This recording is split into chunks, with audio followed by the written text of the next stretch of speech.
Okay. I think the first step in trying to relay this information is that I'm going to have to go backwards and talk about what the old witch cults really did. And I'm going to try to tie in Wicca of today so that it's functional for you, so that you have a foundation that you can use. So I think we'll start here. This picture that you're seeing here is very iconic, and it is really sort of the true, for European people of European descent, what God and Goddess really looked like for you. England its true title is the Land of Ing. And Ing is the true name of the god Frey, or who we know as Frey, and he has many other names. And Inga is the true name of the goddess Freya. Ing and Inga. So they are cosmic brothers and sisters, or cosmic twins, cosmic lovers, mother and father, that sort of thing. The rune Inguz is both Ing and Inga in sexual union, and it is also the womb of Inga.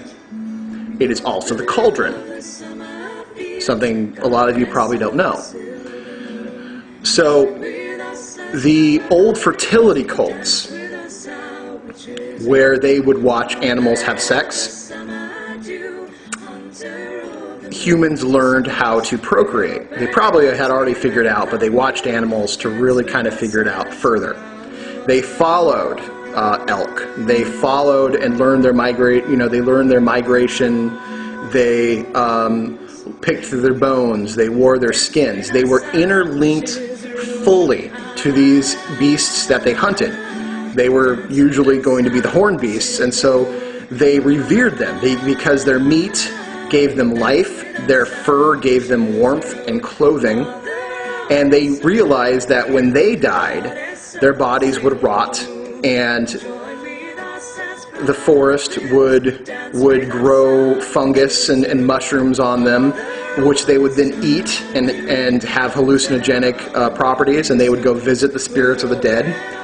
And then grass and trees and whatnot would grow up out of the dead bodies, and then the animals would eat them. So it made only sense that they ate the animals ate them, and everything lived in a giant symbiotic circle. That was just the way it was. Man, because he was the hunter, because he lived among the forest, tracked the animals, became man and beast. He became parts of the forest. He became the herbs that he would go and gather. He became the animals that he hunted. The woman was the representation of the earth. Things seemed to spring up out of the ground. She gave birth from her body of a new child. So the woman, or the goddess, represented the earth itself. Man was the things of the earth. This is a very, very important concept if you're going to think about what Wicca is and what your role is. Another issue that really comes up is the role of homosexuals within Wicca. I'm probably going to get some hell for this as well. I truly believe that even if you are a gay male, that you cannot express as a goddess. You cannot hold the position of a priestess. That's just my personal feeling. And from doing ritual with men who try to hold a position of a priestess, the energy just doesn't work out. It's not there, because you have the astral blueprint that gave you a penis. So energetically, there's enough masculinity in there that you manifested as a man. However, and I can't believe we're even talking about this, that is why hermaphrodites were such a bizarre and actually sometimes revered as gods themselves, because they truly came down and had both sexual organs. I don't know the whole biochemistry going on there, and I'm sure that there's a ton of exceptions to every rule, but just in general, it is thought within this coven that men are priests, women are priestesses, and the two do not try to cross.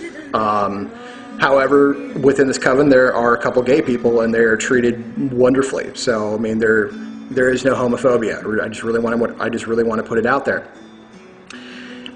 As someone who is a high priest of Wicca, I had to go and earn everything that I got. So I was lucky enough to be in a coven that understood that you have to do everything by deed and not just thought.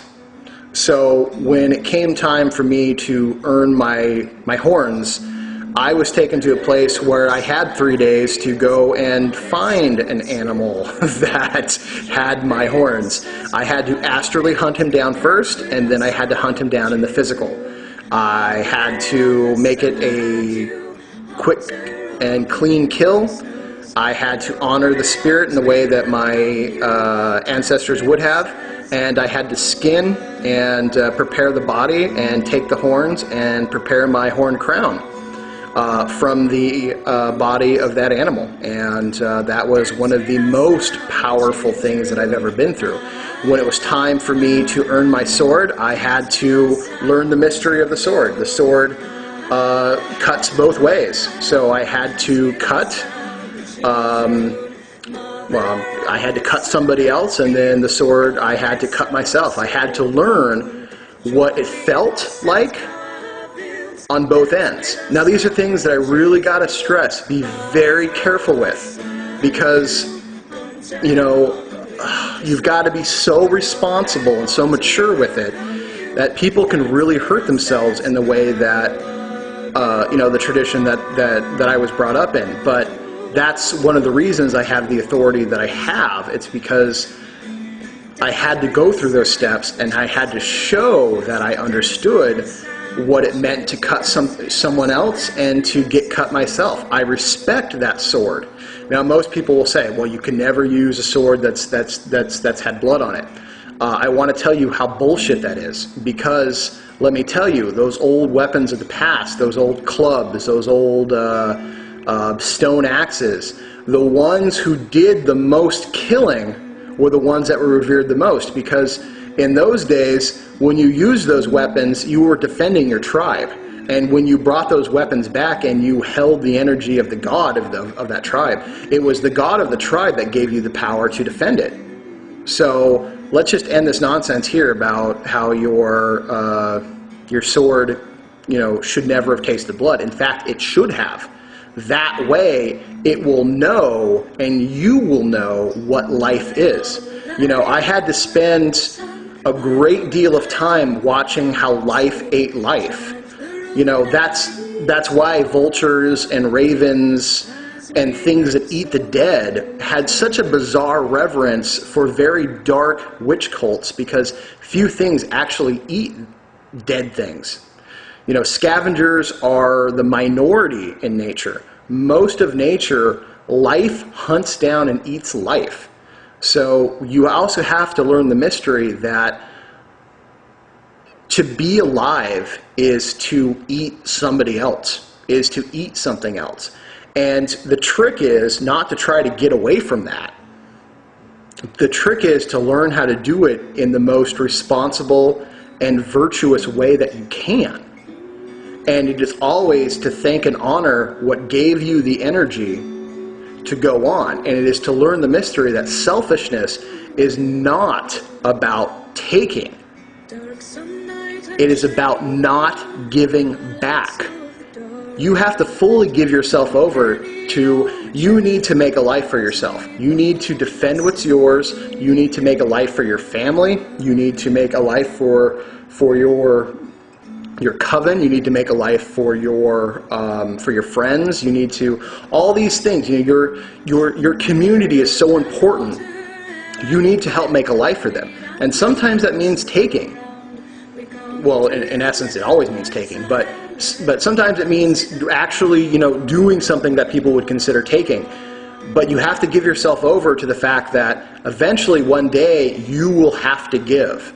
And you need to be very clear that if you take, you need to, they do have that old adage, freely take and freely give. That's true. That really is. The Wiccan Rede actually comes from an old witch cult, and it's not entirely made up. So that is one thing of modern day Wicca that is still true. There is a lot of passages of that thing that is absolutely made up. But they took a lot of things from the real witch cults. So as a priest, you need to learn that your purpose is to give your life and possibly even take life in order to protect and serve your tribe or your coven. As a priest, you hold the sword. Now, here's an interesting thing about the sword. The sword is bestowed upon you by the earth. So the metal, the steel, the wood, all those things that went into making your sword, your physical representation of masculine energy that can cut both ways, as is the energy of a man, which is the impulse to create and destroy, that comes to you from the earth, which is the woman. So the woman gives or delegates power to you to be able to do the dirty work and hold position and hold the line and do whatever you got to do to make sure that at the end of the day that your people are safe. That theme carries over in almost every single culture, where you have the old and even the Christianized, although they really tried to work around it, Lady of the Lake, who gave King Arthur Excalibur. The lady gave Excalibur the sword, or the sword from the stone. He had to pull the stone from the grasp of the earth goddess, okay? These are very important things to think about. When the sword was broken, he had to return it to the Lady of the Lake. He had to then atone for what he had done before she gave him the authority back. This really says that the old witch cults understood the necessary balance between masculine and feminine energies. That to create life, which was a profound act, that two people could get together of opposite sex and say, let's create life together. That is just extreme. And in these days, it's almost kind of like played down. Oh, she had a baby, big deal. But back then, when it was of great importance, where your tribe may have been whittled down to like 5 people. It went from 20, and over the long winter, you're now at 5. The psychological mindfuck of that just is not something that most people could truly get. If 80% of your friends died one winter, you would get it. You would be like, whoa, we better have some kids. And so you would understand how important it was for them to create life. That's why the old witch cults were very based around fertility and agriculture and were life promoting, but at the same time, they very much understood the mysteries, the horror, the beauty, the mercy that death was, all at the same time. But they didn't have to shy away from anything either, because it was just part of their natural rhythm. They understood the natural rhythm. They understood that there was a time in all seasons for certain things. Let me get deeper into the witch cult so you could bring it into your Wiccan covens. I'll be right back for part 3.